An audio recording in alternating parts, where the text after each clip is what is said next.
कभी सोचा है आपने भक्ति का वो रूप जो कभी जंगलों में तपस्या के रूप में था, फिर मंदिरों की घंटियों और हवन कुंड की अग्नि में बदल गया और अब तो मोबाइल की स्क्रीन, सोशल मीडिया की रील और कानों में गूंजते हेडफोन में समा गया है।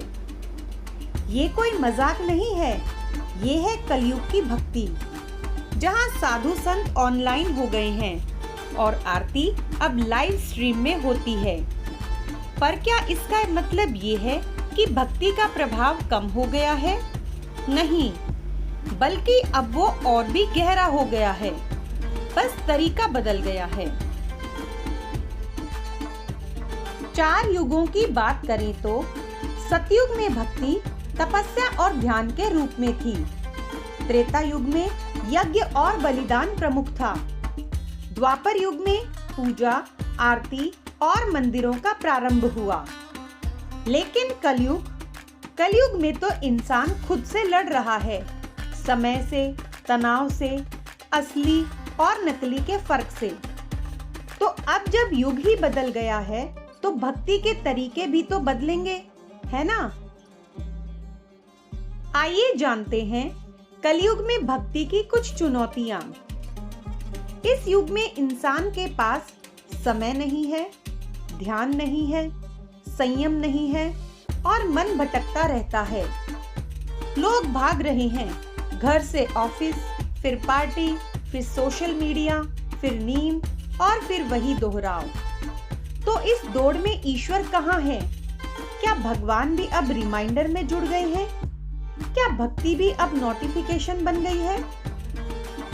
इस कलयुग में भक्ति को जीने का नया तरीका है सरलता, भावना और निरंतरता। अब भगवान बड़े बड़े यज्ञों से नहीं, बल्कि छोटी छोटी सच्ची भावनाओं से खुश होते हैं।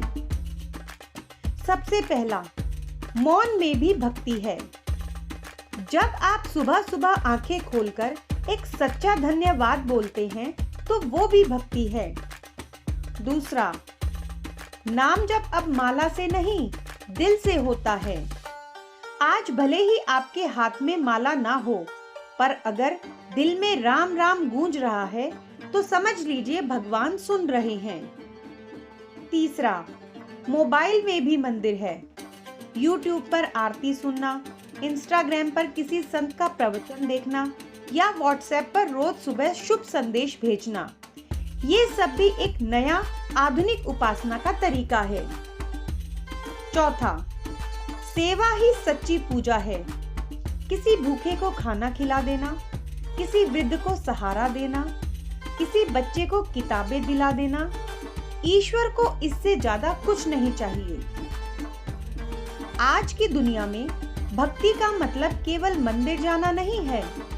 भक्ति है मन में श्रद्धा रखना, संकट में विश्वास न खोना, हर परिस्थिति में सब अच्छा होगा कहना और सबसे जरूरी, किसी का दिल ना दुखाना, क्योंकि कलयुग में भाव ही भगवान है।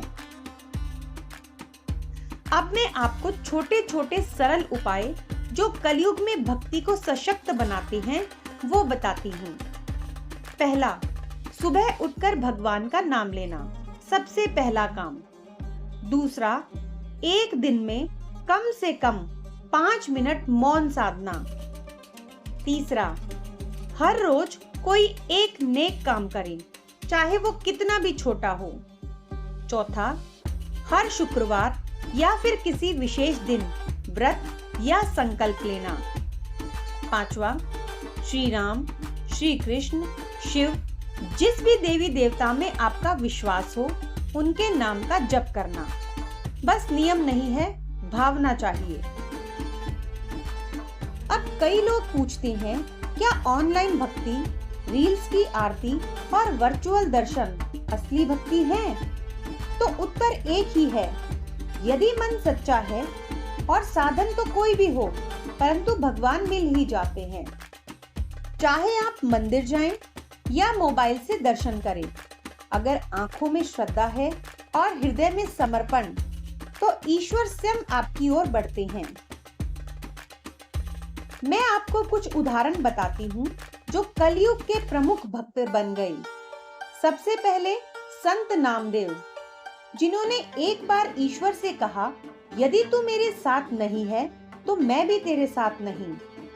दूसरे थे तुलसीदास जी, जो राम नाम से ही जीवन के हर संकट को पार कर गए। और तीसरे थे संत रविदास जी, जो जूते बनाते थे पर भक्ति में डूबे रहते थे। इन सब ने यही सिखाया कि काम कोई भी हो पर भावनाएं ईश्वरमय होनी चाहिए। अब जानते हैं आधुनिक भक्ति में क्या-क्या सावधानियां रखें। सबसे पहले भक्ति को दिखावा न बनाएं। सोशल मीडिया पर पोस्ट करना ही लक्ष्य नहीं होना चाहिए। दूसरों की निंदा करते हुए भक्ति बिल्कुल ना करें। मैं ही सबसे बड़ा भक्त हूँ, ये अहंकार भी अपने मन में ना पालें। ईश्वर को अहंकार नहीं, विनम्रता पसंद है। प्यारे दोस्तों, भक्ति आज भी जीवित है, बस उसका स्वरूप बदल गया है। अब मंदिर हमारे हृदय में है और घंटियां हमारे सच्चे कर्मों की गूंज हैं। अगर आप दिन में एक बार सच्चे दिल से किसी की मदद कर दें, तो समझ लीजिए आपने प्रभु की पूजा कर ली। कलयुग में भक्ति का नया तरीका है दिल से भगवान को याद करना, हर जीव में ईश्वर को देखना और सच्चे मन से कर्म करना। तो दोस्तों, अगर मंदिर जाने का समय नहीं है तो भगवान को घर बुला लीजिए, अपने मन के भीतर, अपने कर्मों में और अपनी हर सांस में। क्योंकि कलयुग में भगवान दूर नहीं जाते, वे बस आपकी एक सच्ची पुकार का इंतजार करते हैं। आप देख रहे थे मैजेस्टिक मंत्रास। फिर मिलेंगे एक नई भक्ति कथा के साथ। अगर आपको ये वीडियो पसंद आई हो तो इसे लाइक करें, शेयर करें और हमारे चैनल मैजेस्टिक मंत्रास को सब्सक्राइब करना बिल्कुल ना भूलें। जय श्री राम, जय शिव शंभू, जय श्री कृष्ण।